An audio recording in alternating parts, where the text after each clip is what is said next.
Pemirsa, Provinsi Jawa Timur menjadi daerah dengan jumlah pasien corona tertinggi kedua secara nasional setelah DKI Jakarta. Status pembatasan sosial berskala besar di sejumlah daerah belum maksimal untuk menekan angka penyebaran virus COVID-19 di provinsi tersebut.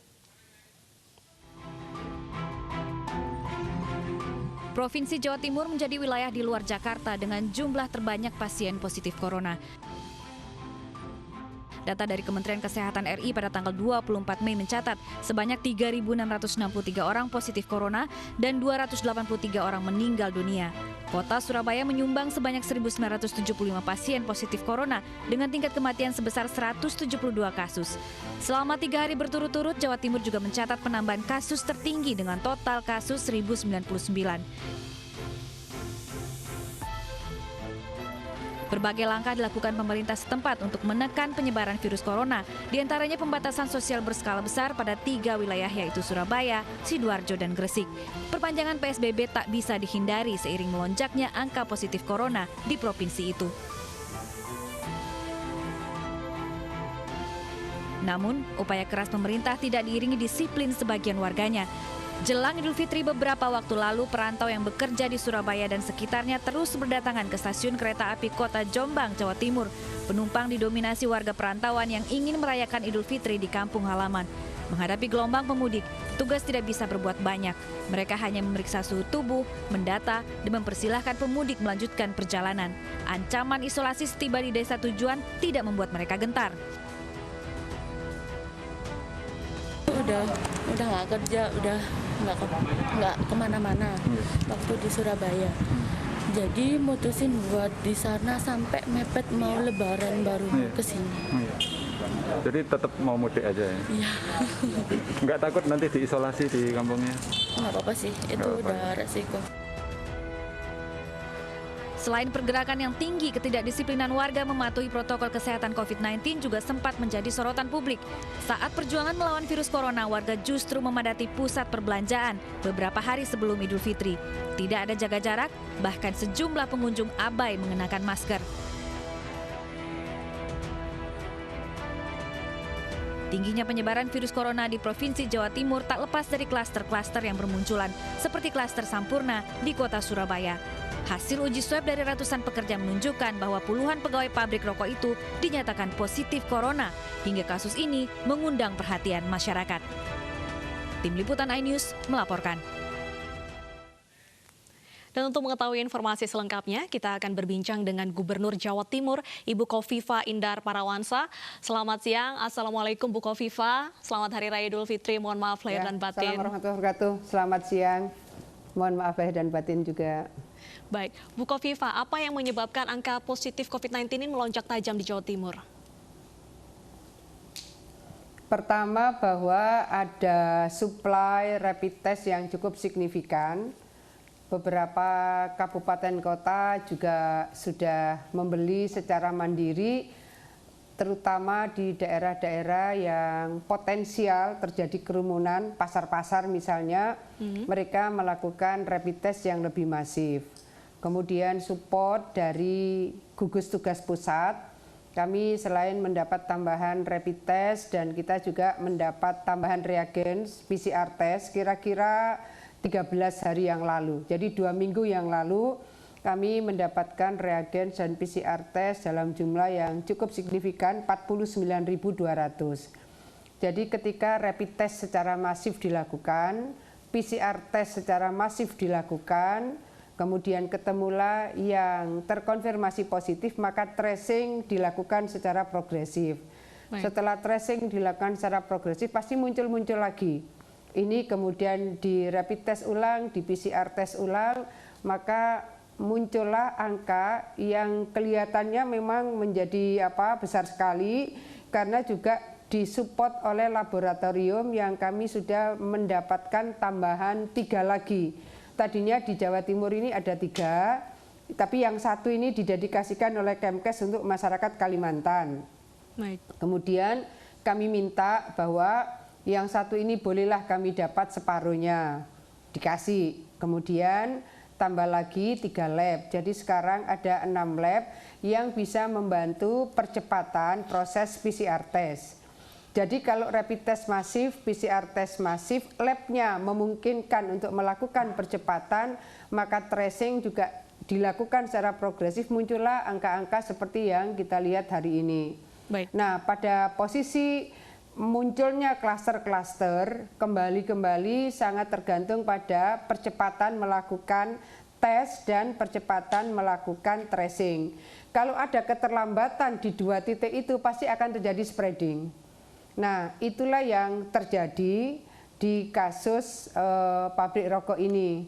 Nah, pada saat itu saya sudah menyampaikan karena informasi yang sampai ke Pemprov ini sekitar 2 minggu setelah kasus itu, saya juga langsung kirim tim koordinator tracing, bahkan tim koordinator kuratif untuk membantu proses PCR test dan seterusnya.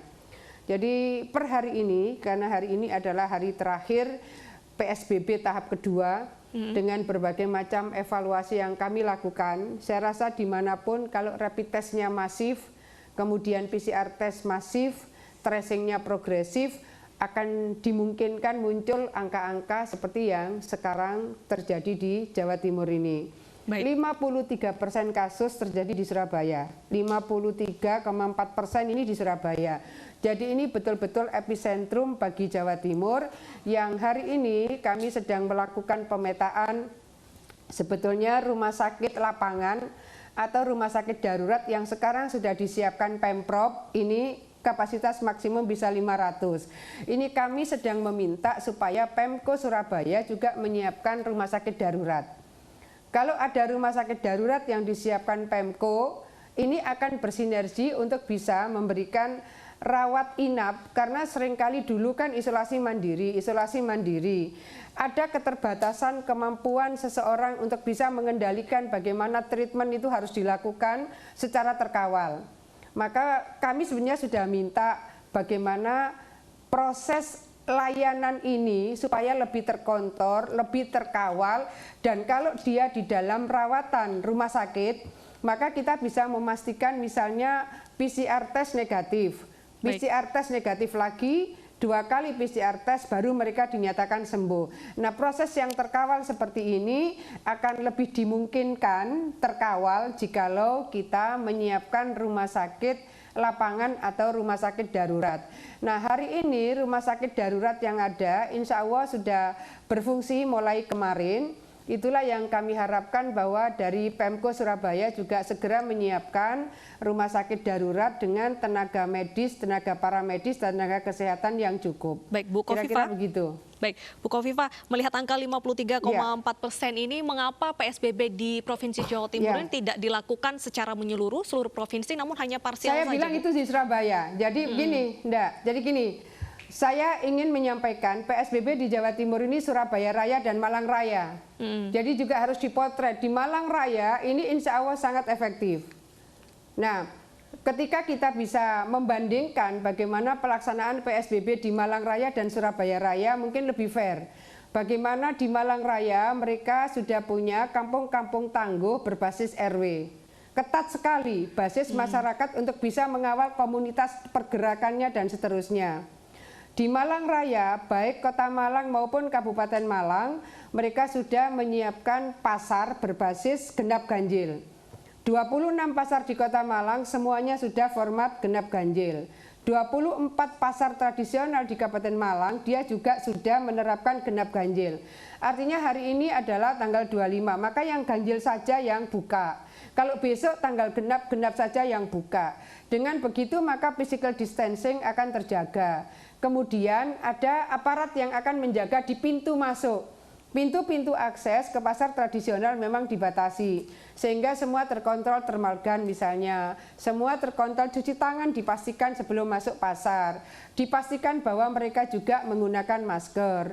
Bahkan saya sudah minta secara bertahap mereka penjualnya diminta menggunakan face shield. Sehingga lebih aman ketika mereka berinteraksi dengan para pembeli-pembelinya. Jadi mungkin Mbak Deta kita bisa melihat format PSBB di Jawa Timur, di Surabaya Raya dan di Malang Raya. Kebetulan Malang Raya ini insya Allah sangat efektif.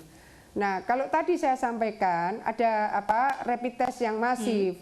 kemudian ada tracing yang progresif. Kalau itu dari klaster-klaster memang sangat dimungkinkan kemudian munculnya angka-angka yang jadinya kemudian ditemukan cukup besar itu kasusnya. Baik, Bu Kofifa, bagaimana antisipasi untuk menekan gelombang arus balik? Ya, kami sudah koordinasi dengan Pak Kapolda, terutama dengan Pak Pangdam. Bagaimana kalau mereka tahan dulu di daerah. Jadi sama saja, ketika mereka kemarin kembali ke kampung halaman, itu kan sebetulnya dalam kondisi mereka ODR, orang dengan resiko.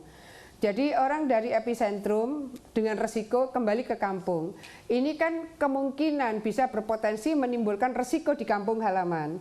Kalau ini belum selesai mereka observasi terus balik lagi, sama dengan resiko yang sama akan terbawa di daerah baru di mana mereka merantau. Jadi saya mengharapkan dari seluruh masyarakat Jawa Timur yang kemarin memang di perantauan dan kemudian sudah mudik mereka dengan berbagai ikhtiar, mereka akhirnya ketemu keluarga di kampung halaman. Pertama, tolong tetap dijaga, jangan silaturahim dari rumah ke rumah. Tolong silaturahimnya tetap dilakukan secara virtual. Dan tolong selesai observasi, jangan segera ke perantauan dulu, karena ini dari beresiko ke tempat yang kemungkinan menimbulkan resiko, nanti kembali lagi itu juga potensi beresiko kembali. Nah, posisi-posisi seperti ini memang reedukasi harus terus disampaikan, bahwa posisi penyebaran COVID-19 ini masih berjalan masif. Oleh karena itu, menghindari kemungkinan kita tertular itu menjadi bagian yang sangat penting, karena tentu kita ingin bahwa kita berumur panjang, kita sehat, kita bisa tetap produktif dan seterusnya. Baik, terima kasih atas waktunya Ibu Kofifa. Tentunya diharapkan masyarakat Jawa Timur juga bisa bekerja sama dengan pemerintah. Selamat Hari Raya Idul Fitri sekali lagi. Terima kasih sudah bergabung di iNews Siang. Ya, selamat Idul Fitri, maaf lahir batin. Dan pemirsa, usai sudah kebersamaan kita di iNews Siang hari ini. Namun sebelumnya, kami ajak Anda untuk meringankan beban saudara kita yang membutuhkan bantuan bersama MNC Peduli. Anda bisa menyalurkan bantuan melalui rekening Yayasan Jalinan Kasih seperti yang tertera di layar televisi Anda. Pemirsa, saya Bernadetta Ginting pamit undur diri. Terima kasih dan tetaplah di rumah, tetap sehat dan semangat. Sampai jumpa.